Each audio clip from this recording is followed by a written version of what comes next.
Hi, welcome back to the channel. So here we have the announcement of level adjustments for the 3.1.7 version update. So we are going to take a look in this change log and see whether the change is going to be beneficial for us or is it going to be game changing.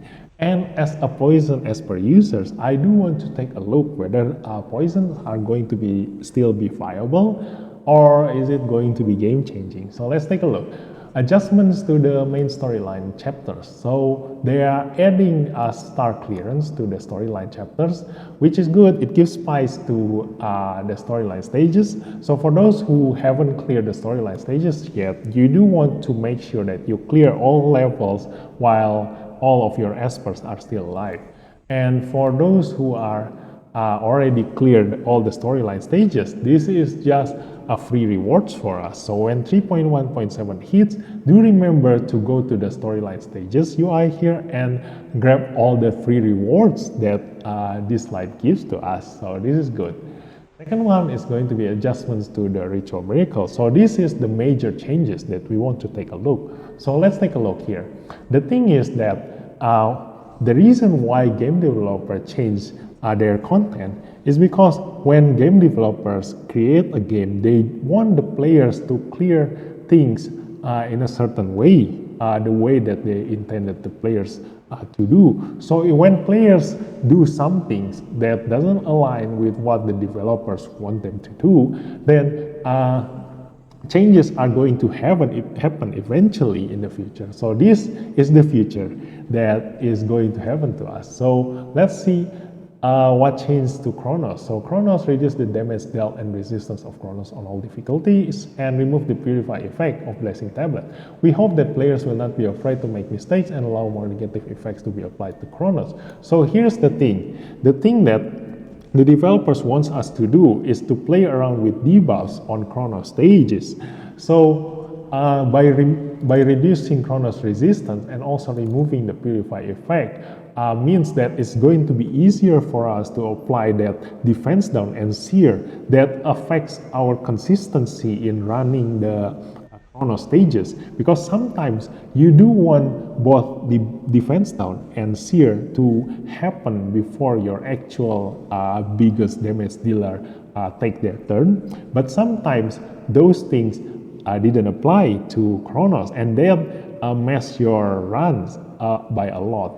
So by reducing the resistance and purify, they want us to play around with those debuffs, and it's going to be easier for us to clear Chronos stages. But the thing is, for poison team, this is going to be major because it's going to be much easier to apply poison to Chronos, and the things that make a poison team take longer to clear the Chronos stages is because Chronos is able to remove all of the poisons debuffs that we give to him.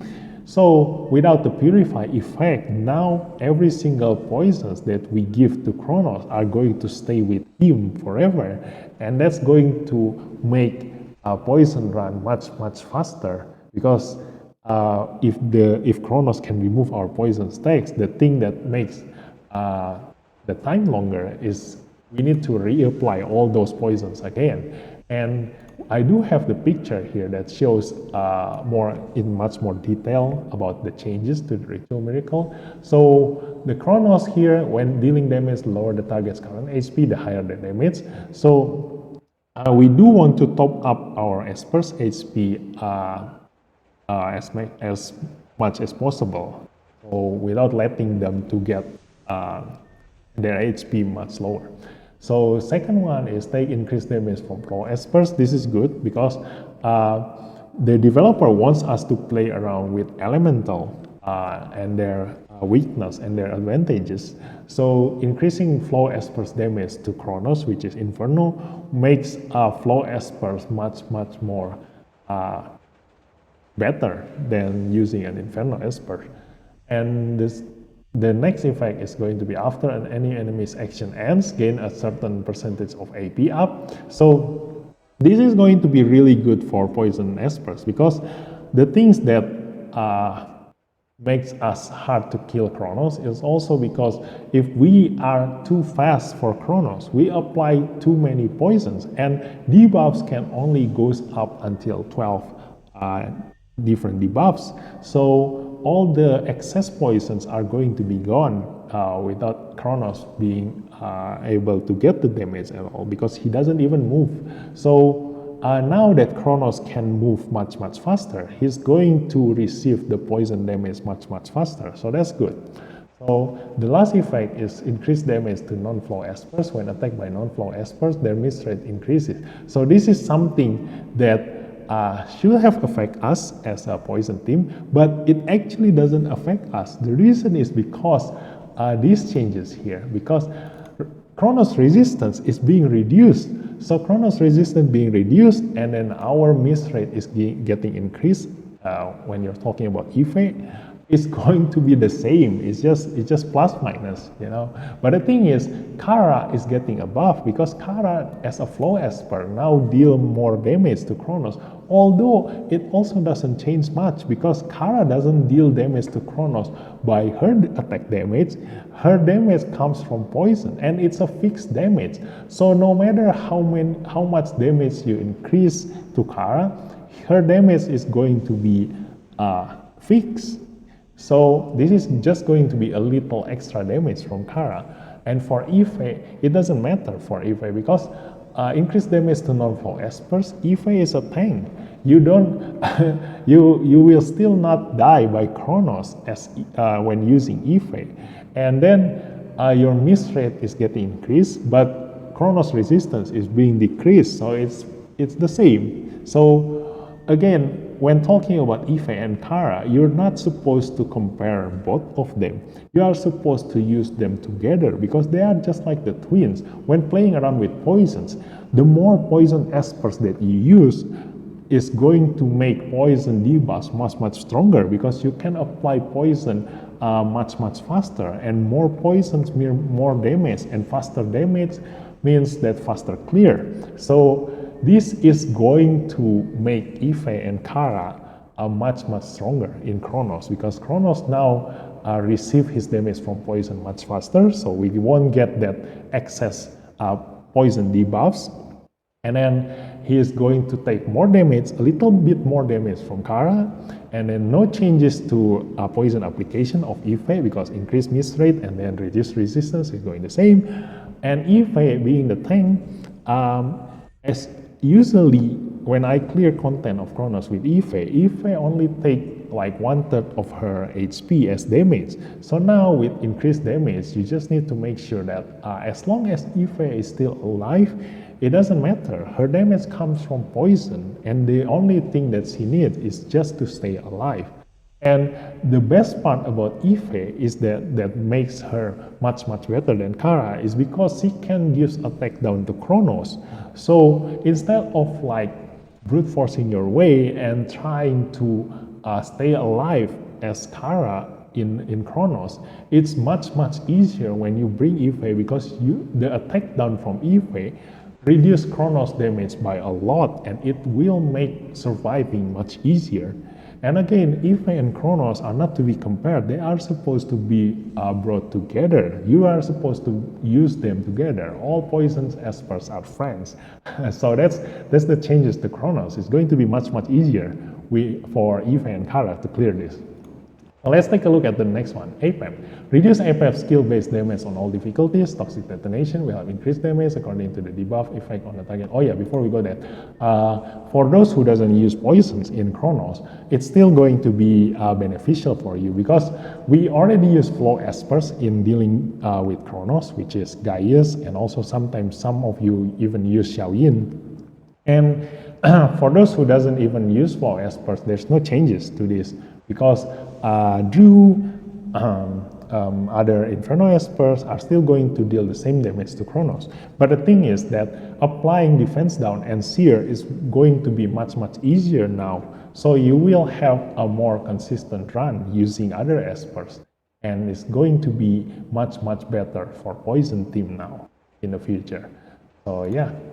The next one is going to be APEP. APEP reduce APEP skill based damage on all difficulties. Toxic detonation, we have increased damage according to the debuff effect on the target. We have added a new skill for toxic detonation, which removes the effect of dispelling player buffs.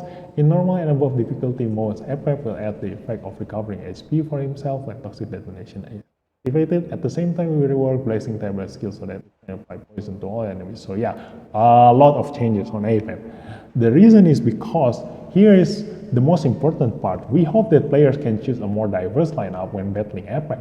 We also hope that when facing APEP, players will focus on finding ways to remove the poison effect instead of dealing with APEP's high damage output. So the reason for changes on APEP is because APEP is too hard to kill that only certain experts are able to do it, and also a lot of players are brute forcing their way instead of dealing with the poisons. They are just like kill APEP before APEP kills you. So that's the thing that the developers don't want you to do. Although it will still happen, as long as you have enough damage to do that, it will still happen in the future.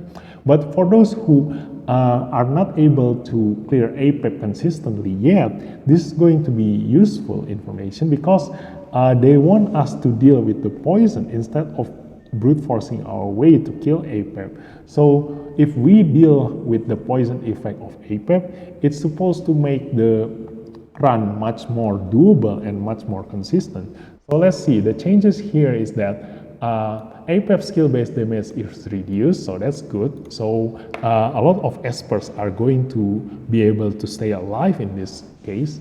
And then toxic detonation increased damage according to the debuff effect on the target. So they want us to remove our poison effects as soon as possible, because that's the most important thing when dealing with APEP. They want us to face the consequences if we don't deal with his poison.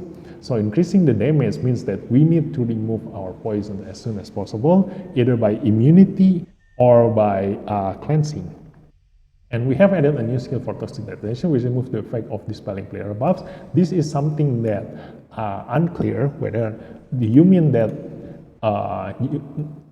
APEP can now dispel player buffs, or he is no longer able to dispel player buffs, because the dispel comes from APEP's minion, not from APEP himself. So this is something unclear. In normal and above difficulty modes, APEP will add the effect of recovering HP for himself when toxic detonation is activated. Again, you want to remove the poison as soon as possible so that APEP does not heal. So dealing with the poison is much more important now, just like what the developer wants us to do. At the same time, we are progressing tablet skill so that it can apply poison to all enemies. So now the minion can also apply poison to us. Currently, the minion skill is to change our buffs into poison stacks. So that's the things that make this run inconsistent.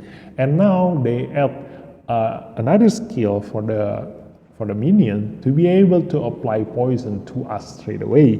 So we need to deal with the poison as soon as possible when we are dealing with APEP. So I can already see that they want us to use Jacob in this case. Although if it's not Jacob, like a lot of immunity experts like Gabriel, Changpu, or Fabrice are going to be much more relevant in this content, because you do want to deal with the poisons from APEP. And again, if you can clear APEP in one shot, you don't need to deal with any of these poisons. But for those who still haven't been able to clear APEP, you do want to take a look at your immunity, cleansing, and all those things, the poison removal things. So we will take a look at this picture to get into much more detail. So in the normal one, recover a certain proportion of the maximum HP, yes. It happens when APEP gives detonate our poison stacks. So he can heal now. So next one, increased damage taken from Infernal Espers. So this is good. Being a wind elemental here, APEP, they do want us to deal with him using the proper elemental weakness. So increasing Infernal Espers damage, I can already see that Espers like Steward or Brewster are going to be much more relevant in clearing APEP now. although they trigger the toxic detonation much more often, but we will see later whether it's going to be better or it's going to be worse. But the thing is that now that APEP can recover his own HP, I think disease debuff is going to be more relevant now. So we will see whether we need disease to be applied to APEP, or is it much easier to just give permanent immunity to all of our espers. When APEP applies poison and dispel, he will not be affected by miss or resist effects. Now this is the new thing, because when we read from the previous sentence here that we have added a new skill for toxic detonation which removes the effect of defining player buffs, this is unclear, but this makes it clear because now APEP can dispel our buffs. So this is huge, because applying immunity to ourselves is going to be inconsistent, because APEP can now dispel our immunity. So they do want us to cleanse our poisons, but that's something that is going to be really hard, because we need to cleanse our poisons before APEP use the toxic detonation triggered from him getting multi-hit from our espers. So this is going to be troublesome. And the next one is going to be dispels all buffs from the target. Yes, this is the same. So now APEP can dispel all of our buffs. So this is going to be major. And then increase damage to non-infernal espers. When attacked by non-infernal espers, their miss rate increases. Poison effect on non-infernal espers is also increased. So again, they expect us to use a lot of infernal espers when dealing with APEP. I think the reason is because a lot of us, when dealing with APEP, we do use a lot of wind espers, because there is not much penalty going on using wind espers compared to infernal espers when dealing with APEP.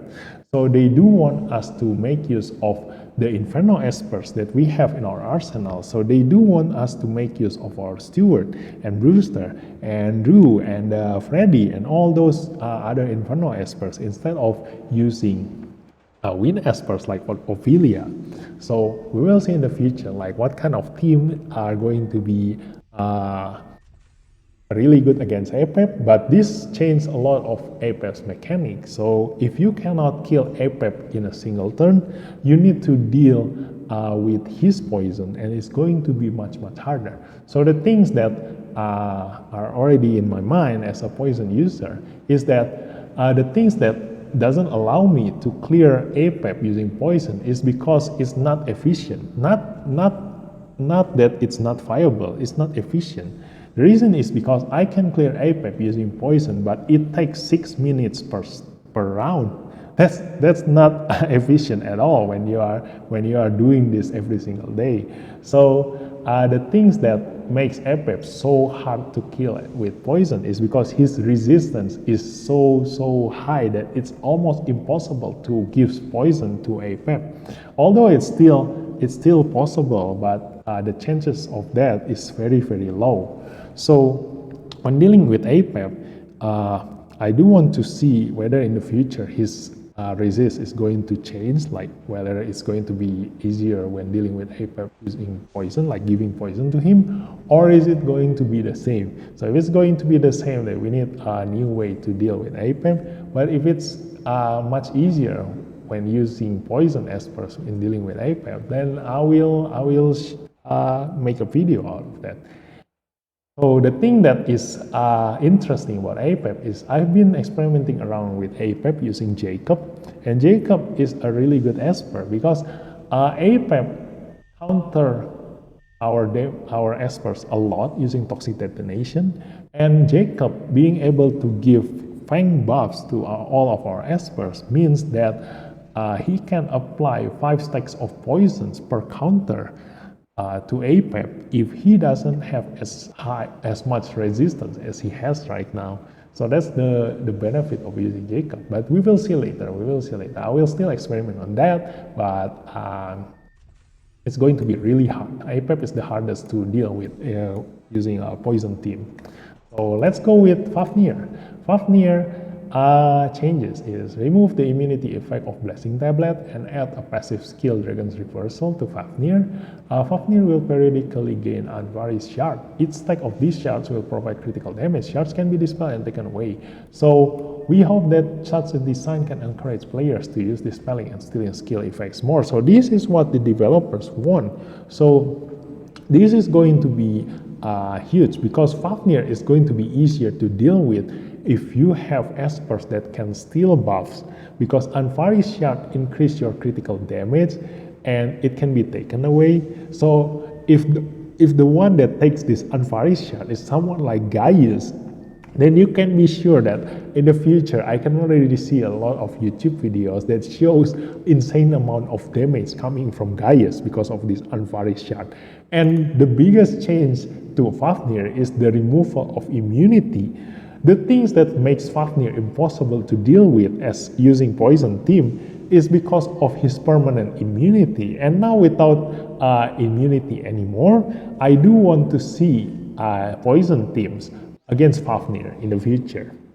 Because Poison Team will deal certain hits when they move, because the poison explodes, not poison, the poison triggered. So it can potentially break Fafnir's Anvaris Treasure using just the poison. So that's something that I do want to experiment in the future. So poison teams are going to be viable in Fafnir now in 3.1.7. So that's something that is a good news for me. But for those who doesn't use poison team, giving defense down and seer to Fafnir is going to be much easier now, and with the Anvaris Shard buff on your Gaius, it's going to be possible to kill Fafnir in a single turn now. I do expect a lot of YouTube videos in the future that showcase these things happening. Fafnir dies in a single turn. So let's take a look at the more detailed skills here. So when a target is defeated, damage up is applied to self. So this is Fafnir's special ability. So when he kills one of our Esper, he gains a buff that increases his damage. So it's the same as usual. So more stacks of Anvaris Treasure causes higher damage. So when he has his Anvaris Treasure, which is his shield that requires a certain multi-hits to be cleared, if you take a long time in dealing with that shield, it's going to be a bad news for you, because he will potentially be able to wipe your entire team if you cannot deal with his shield. So the next one is going to increase damage received from Wind Espers. Again, that's something that the developers want, playing around with elemental weakness and advantage. So Wind Espers is going to be stronger against Fafnir. But the thing is, we've already been using Wind Espers all these times, because a lot of multi-hit Espers are wind elements. So that's going to be advantageous for us. The next one is going to be increased damage to non-wind Espers. When attacked by non-wind Espers, their miss rate increases. This is similar to the other effect. And it doesn't really matter, because we already been using Wind Espers a lot in Fafnir here, so that's something. Although for Poison Team that I'm going to experiment in the future, this is going to be something that I need to take a look into, whether it's going to be easy to apply poison to Fafnir, or does he has the same high resistance as APEP. We do not know, because all this time he has immunity to block the poison effect from getting into him at all. So the next one is Fafnir starts the battle with Anvaris Shard. This is the one that increases his critical damage. Each stack of Anvaris Shard grants a stack of Anvaris Treasure. So the damage increase also connected with his shield. So he probably will have Anvaris Treasure all the time, instead of having the Anvaris Treasure when his health bar is being depleted. So that's something that we need to take a look in practice later on in the future, once this patch hits.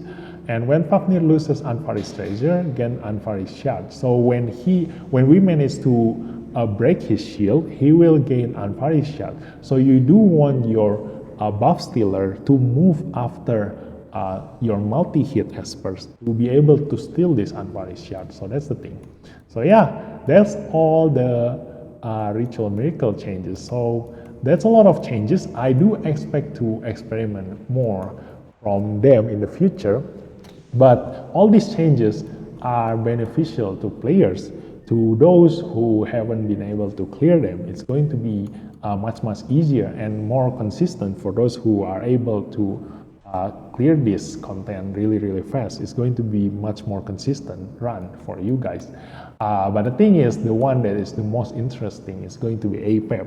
Whether this is going to make him harder, or is this going to align with what the developer wants us to do, we need to do it in practice later when this version hits. So yeah, next changes is going to be practice stage adjustments. After the version is updated, the practice stages in the game will be removed from the main story stages and integrated into the Sonic Rift system. So practice stage is just being changed into a Sonic Rift system. And the difference is that the Sonic Rift systems is going to, there is a limit on the maximum number of battle rounds in the Sonic Rift. So you need to clear Sonic Rift under a certain amount of turns. So that's going to be the changes to our practice stages. So, but the thing is that when the level is cleared, most of the obtained experience rewards will be converted into the form of drop experiment. So, which is different from before when the characters gain experience directly from battle. So, all this time when we grind the practice stages in the purgatory, we always bring one esper that can clear the content by himself or herself, and for Starimon.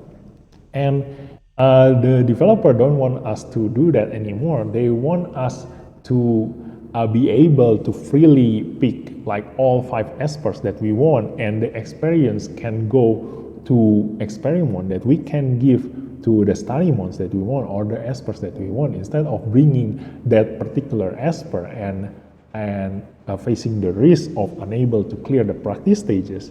So being able to bring all 5 good espers are going to make this run much easier.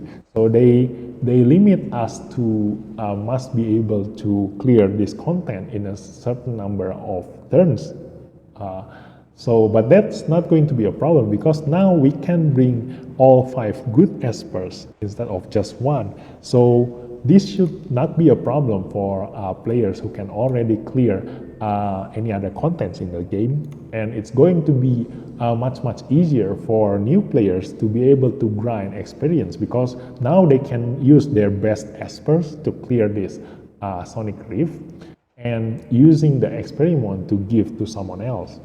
So these changes is beneficial for a lot of players, whether it's new players or it's endgame players. So yeah, that's all the changes that we have here. So I do looking forward to experiment with a lot of changes here. And much again, I'll see you in the next video. So good luck and have fun. Bye-bye.